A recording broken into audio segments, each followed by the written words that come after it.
Former head of state laid to rest. Remained disciplined during the Chinese New Year celebration, and a Thai beach declared disaster area after an oil spill. Those are the headlines for tonight. I'm Haris Zainuddin and this is TVS Nightline.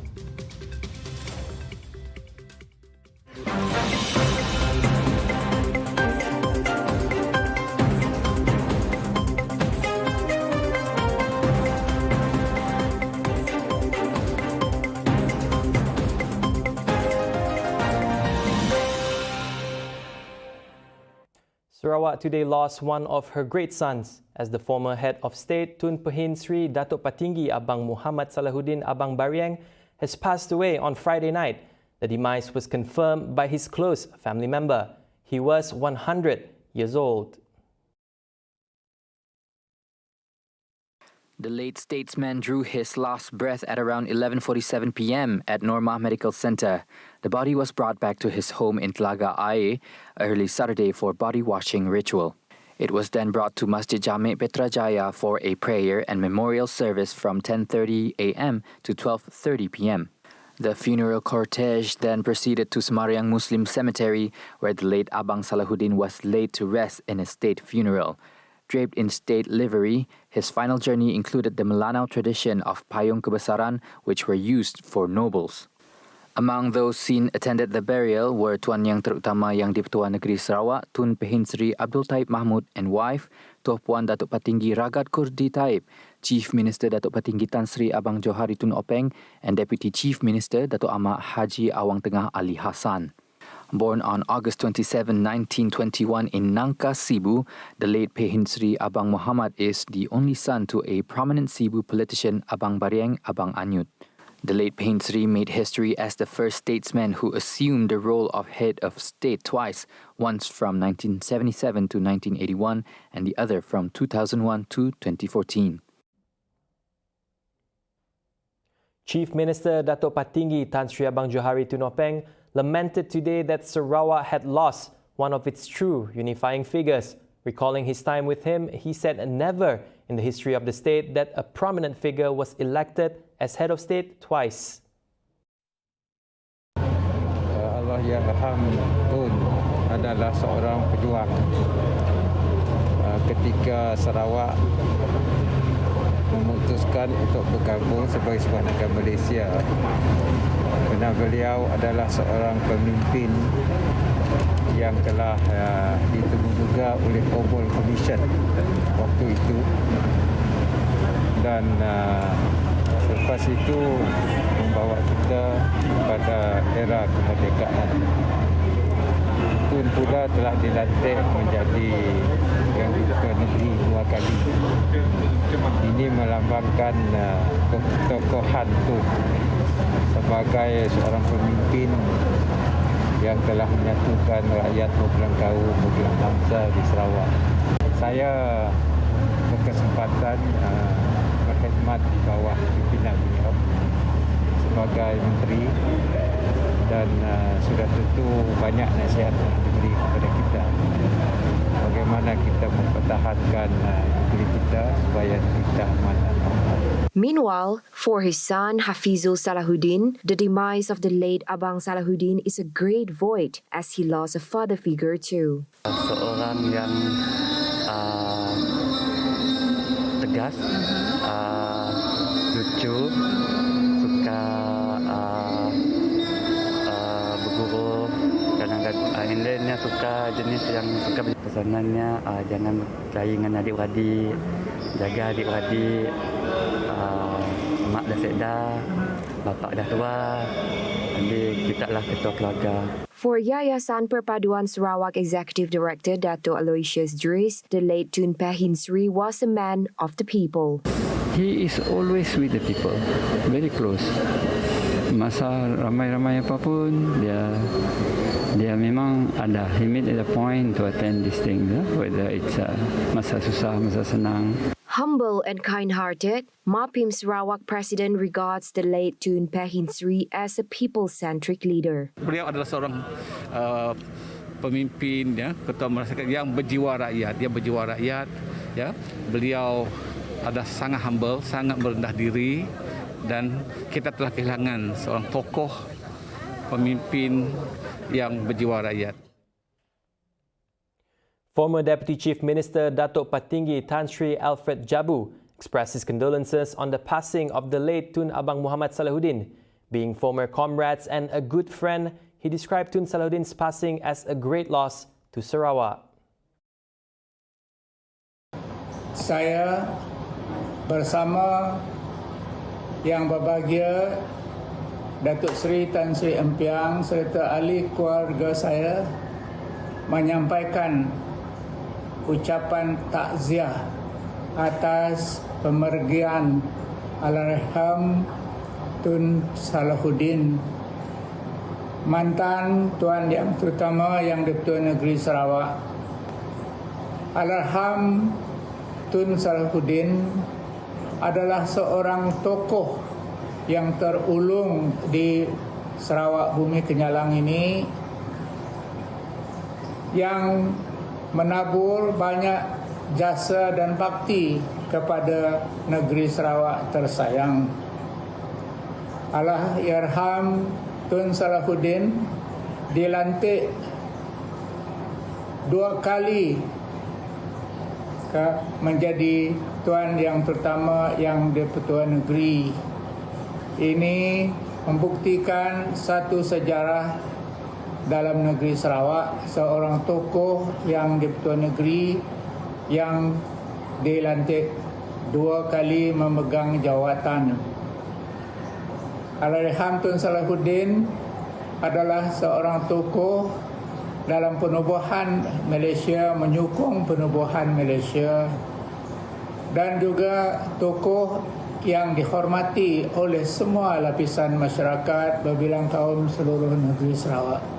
He hopes that Sarawakians could emulate his benevolent act for the good of the people.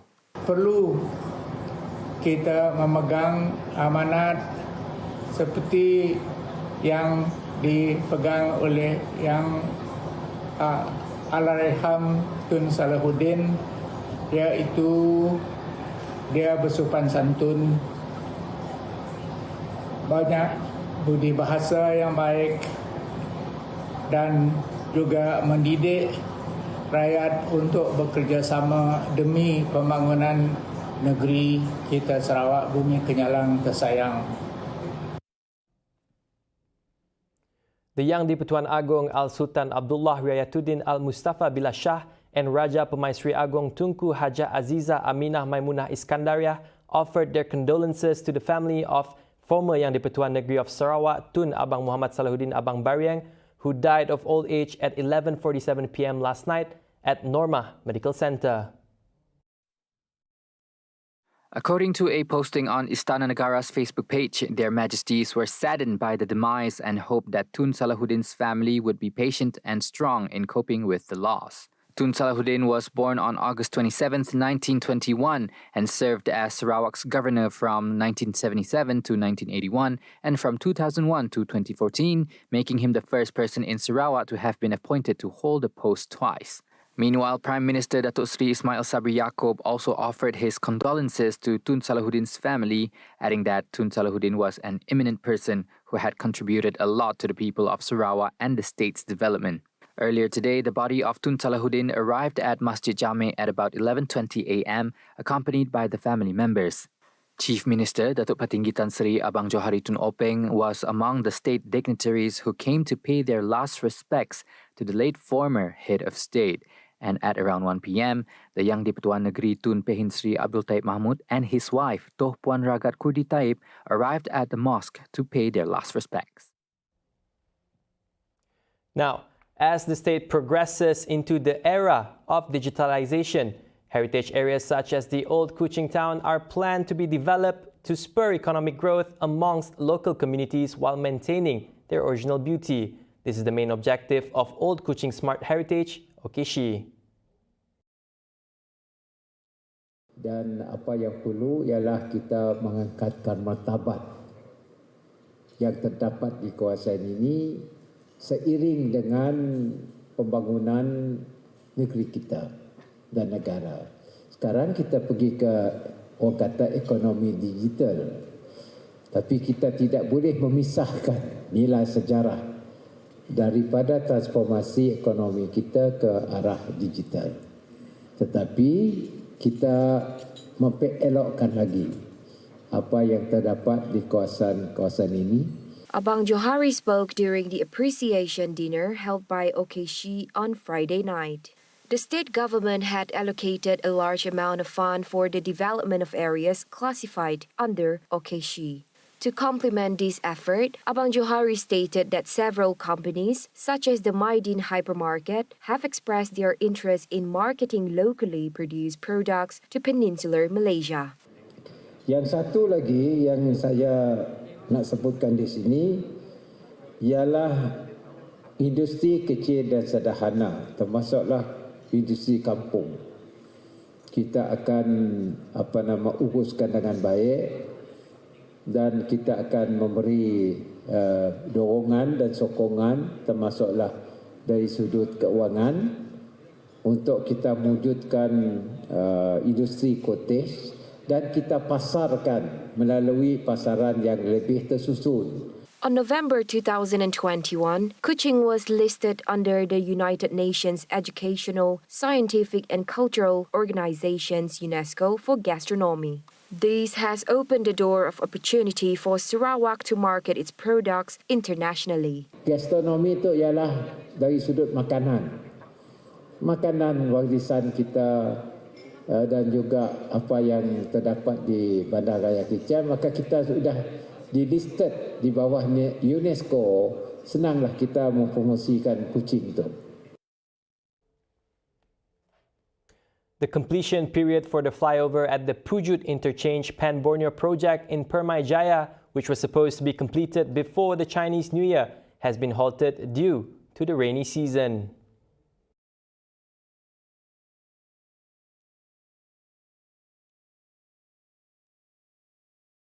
According to Minister of Transport Dato Sri Lee Kim Shin, the construction of the highway will be rescheduled and is targeted to be completed by March. He added that the Public Works Department JKR and the contractor had given their best but were unable to complete the project within the allocated timeframe. He also said that his ministry wants to ensure that the safety of road users is guaranteed and that the construction of the flyover is running smoothly. JKR contractor, they'll try to finish it before the Chinese New Year, opening on this land.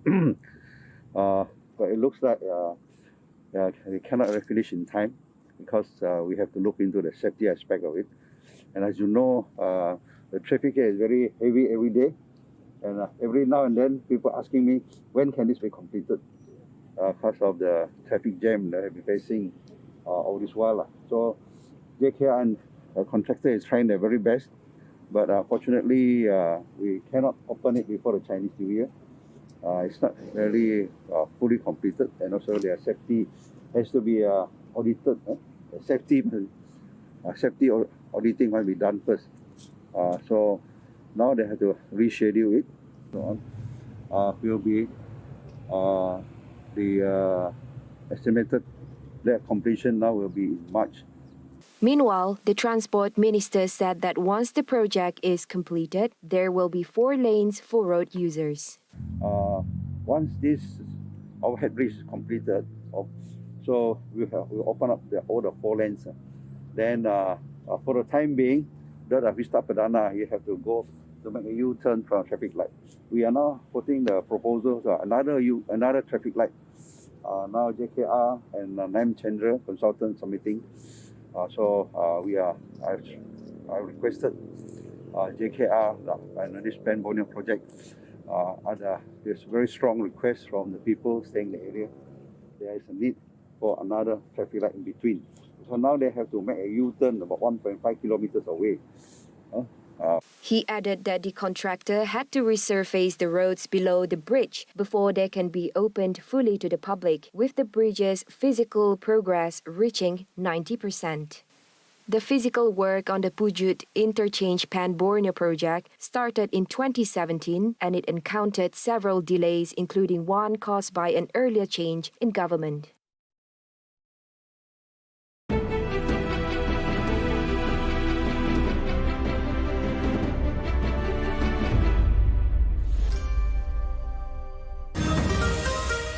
Tahun Baru Cina ini, kami dari TVS membawakan kepada anda filem menarik lakonan Stephen Chow untuk tontonan bersama.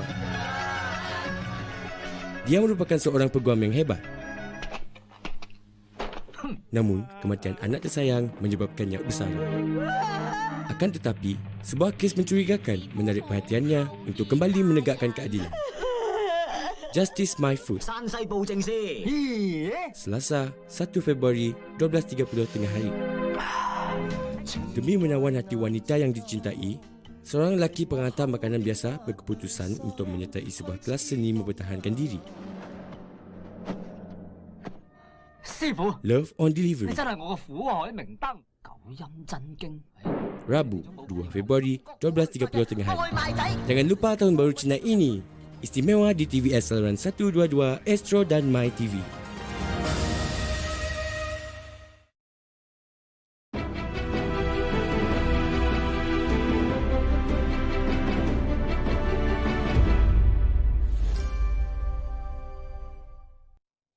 Welcome back. Deputy Chief Minister Dato' Ahmad Douglas Uga Ambas urged the public to stay vigilant, be disciplined and continue to abide with the standard operating procedures SOPs during the upcoming Chinese New Year celebration. Douglas Uga said the people of Sarawak had proven that they are able to be disciplined as there were no spike in COVID-19 cases during the 12th state election last month. Let us pray that cases remain low, but I wish to appeal to the public. Please, during this festive mood, festive season, kita sama-sama berjaga-jaga, continue.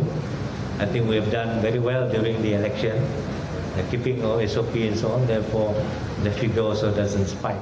He added that if Sarawakians continue to be disciplined, an increase in daily COVID cases due to the Chinese New Year celebration can be avoided. So with that discipline that we have during election, we hope the rakyat continue to be disciplined, kerana sama-sama menentukan sendiri sihat, keluarga sihat, dan community sihat. Douglas Uga said so when met by the media at the Cebu Field Hospital handover ceremony on Saturday. Now, celebratory time calls for more purchases of raw materials, such as eggs. Although there are no apparent shortages of eggs for the time being, members of the public are advised to not panic buy the product. Minister of Transport Dato' Sri Lee Kim-shin said there are enough supply of eggs in the market, but the supply could be compromised if they are bought excessively by one person.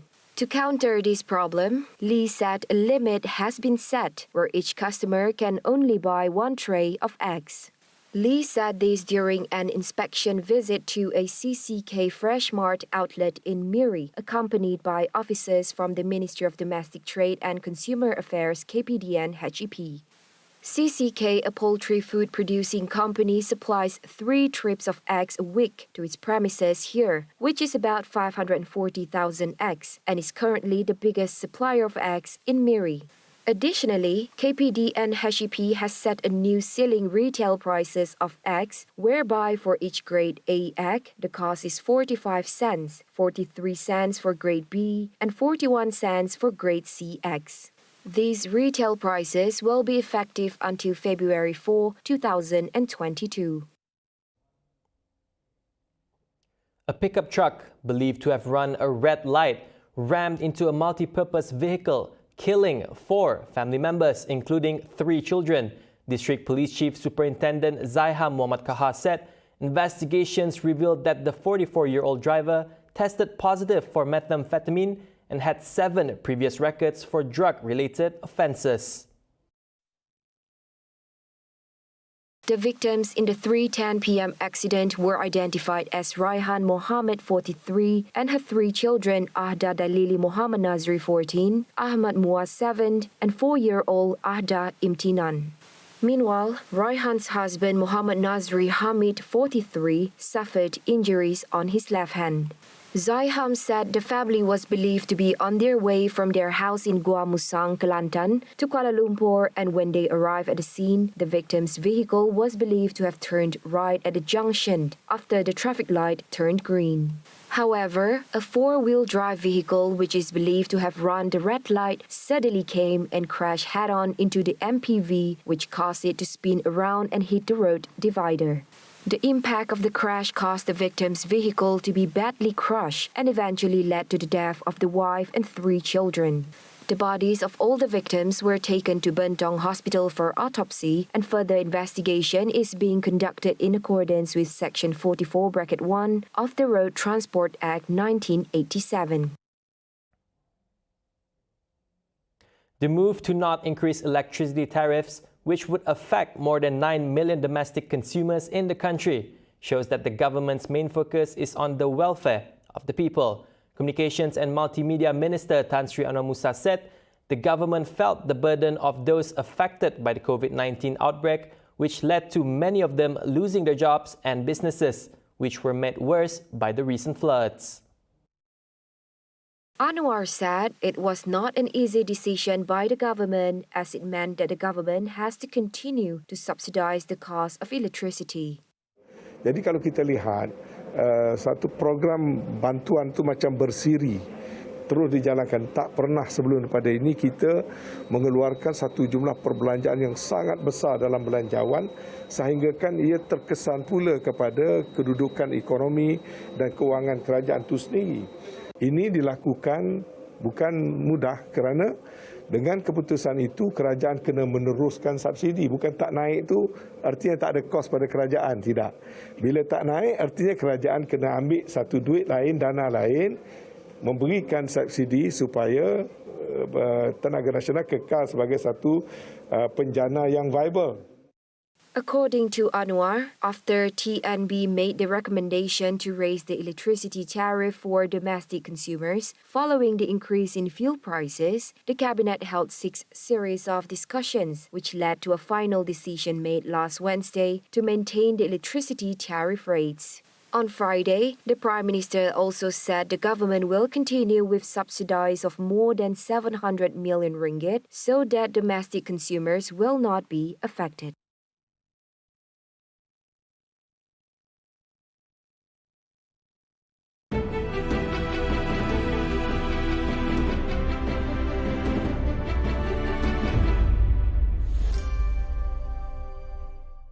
Assalamualaikum. Hai, bersama saya Khairul Nizam Nahar ke Apot Waterfall yang terletak di Kampung Asum, Padawan.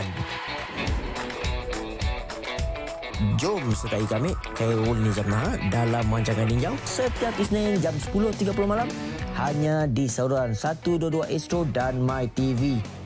Jom Ninjau.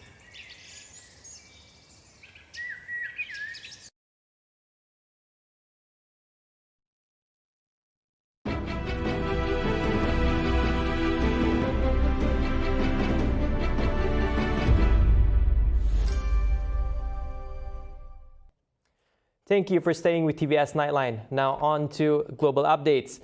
A beach in eastern Thailand has been declared a disaster area on January 29 as oil leaking from an underwater pipeline in the Gulf of Thailand continued to wash ashore and blacken the sand. The leak from a pipeline owned by Star Petroleum Refining Public Company Limited (SPRC) started late on Tuesday, January 25th. It was brought under control a day later after spilling an estimated 50,000 liters of oil into the ocean 20 kilometers from the country's industrialized eastern seaboard. Some oil reached the shoreline at the beach in Rayong province late on Friday, January 28, after spreading over 47 square kilometers of the sea in the Gulf. The Navy is working with SPRC to contain the leak and said the central oil mass was still offshore, with only a small amount washing up on at least 2 spots along the 12 kilometers long beach.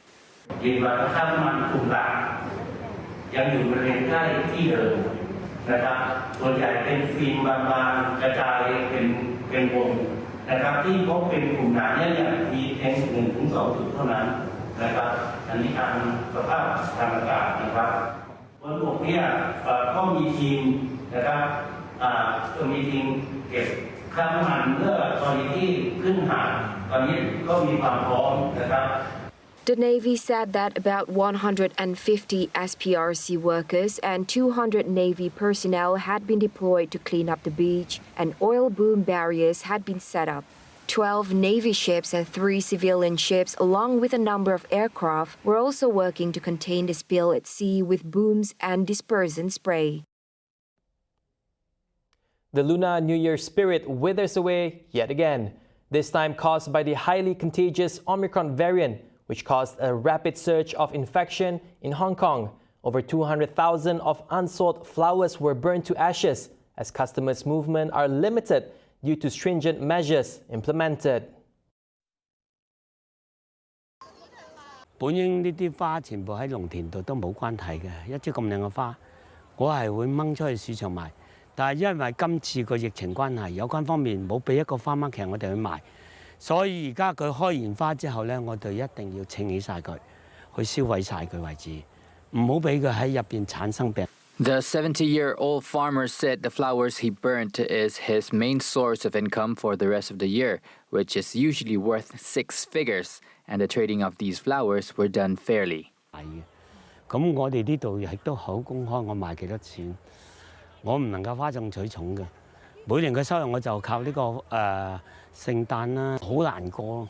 但係我唔能夠話俾你聽，我點慘點慘，我一樣好用一種積極心態去做。 希望始終明天會更好。 Hong Kong has been struggling to control the pandemic since the Omicron variant was identified, with over 600 locally transmitted infections in January. Its government have previously announced that the Lunar New Year flower fair for 15 districts would be closed, and traffic restrictions on locations traditionally used by wholesalers were also put in place. Although the Hong Kong government have previously announced compensation for license holders for Lunar New Year flower fairs, Lung disclosed he has yet to receive any. Now wrapping up TVS Nightline, Russian Foreign Minister Sergei Lavrov have made a statement that could jeopardize the peace between the country and the United States. He said the US is using Ukraine to heat up tensions with Moscow. И его используют, Зеленского, его режим используют, прежде всего, американцы для того, чтобы нагнетать напряженность, привлекая своих казачков в Европе, которые им всячески подыгрывают в русофобских начинаниях. И главная эта цель Вашингтона в данном случае совсем не судьба Украины. Им важно нагнетать напряженность вокруг Российской Федерации. Lavrov said Russia should consider precautionary measures to protect its diplomats in Ukraine. Currently, both US and Canada are temporarily withdrawing the families of their diplomats in Ukraine due to the Russian military buildup near Ukraine's border. Про эвакуацию я не исключаю, что кто эвакуирует? Американцы и прочие англосаксы, канадцы да британцы. Значит, они чего-то знают, чего не знают остальные.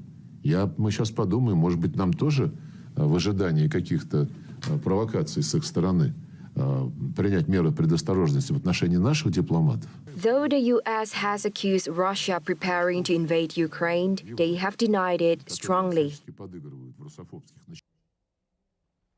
And that concludes TVS Nightline. I'm Hari Zainuddin. Have a good night.